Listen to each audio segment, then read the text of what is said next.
Təsəvvür edin ki, bankdan kredit götürmək istəyirsiniz. Amma sizdən nə qədər qazandığınız yox, davranış balınız soruşulur. Balınız aşağıdırsa, faizlər yüksəlir. Uşağınızı məktəbə yerləşdirmək istəyirsinizsə, sizin üçün məktəb seçimi məhdudlaşır. Sizə aşağı reytinqli məktəbi layiq bilirlər. Digər sosial güzəştlərdən də istifadə edə bilmirsiniz. Qəribə səslənir, elə deyil? Amma bu, Çinin bəzi yerlərində reallıqdır. Yaxşı insansansa, sosial halların artır. Kreditlər daha sərfəli, imkanlarsa geniş olur. Həyatın asanlaşır. Bəs bu sistemin Azərbaycanda tətbiq edilməsi mümkündürmü?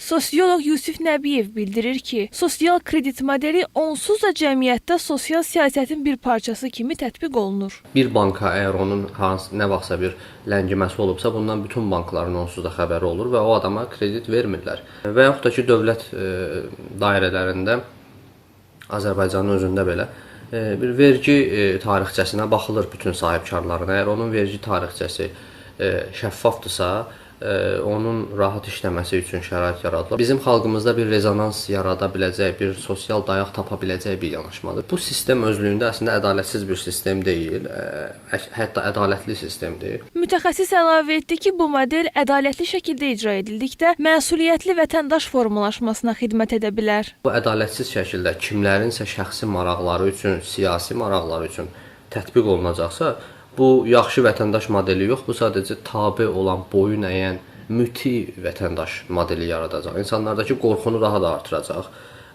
Artıq əvvəl nələrdənsə yan keçməyə çalışan insanlar kameralardan çəkinirlərsə, indi artıq kamerada deyil. Yəni hər yerdə bir rəqəmsal bir data götürmə mərkəzi var. Hər yerdə artıq onun hər bir davranışı qeydə alınır.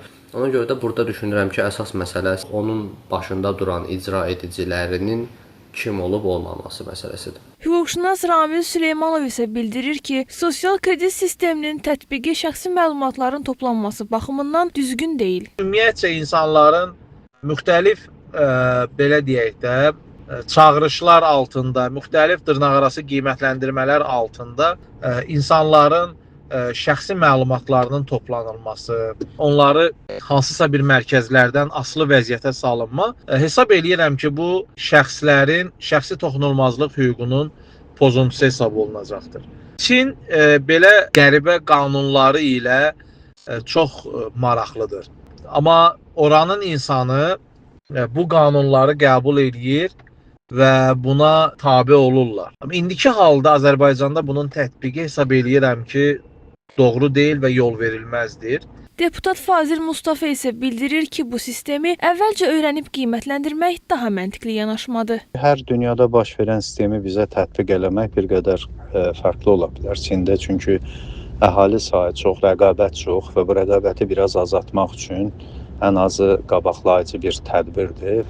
Bizdə intizam məsələsi bu metodlarla da belə həyata keçirilmir. Ona görə də məncə bunu dərindən öyrənib mexanizmi faydası olub-olmayacağını proqnozlaşdırandan sonra artıq belə bir addım atmaq mümkündür. Dinşünas Tural İrfan isə bu sistemin dinin mahiyyəti ilə eynilik təşkil etdiyini deyir. Dinin prinsipləri ilə bu üst-üstə düşür. Təbii ki, burada axirətdəki hesab-kitabla bunun heç bir təzadı yoxdur. Əksinə dində də buyurulur ki, insanın sağında və solunda mələklər var, onun əməllərini yazırlar. Görünən odur ki, bu sistem Azərbaycanda da müəyyən elementlərlə mövcuddur. Amma onun tam şəkildə tətbiq edilməsi bəzi risklər daşıyır. Nigar Rəcəbova, APA TV.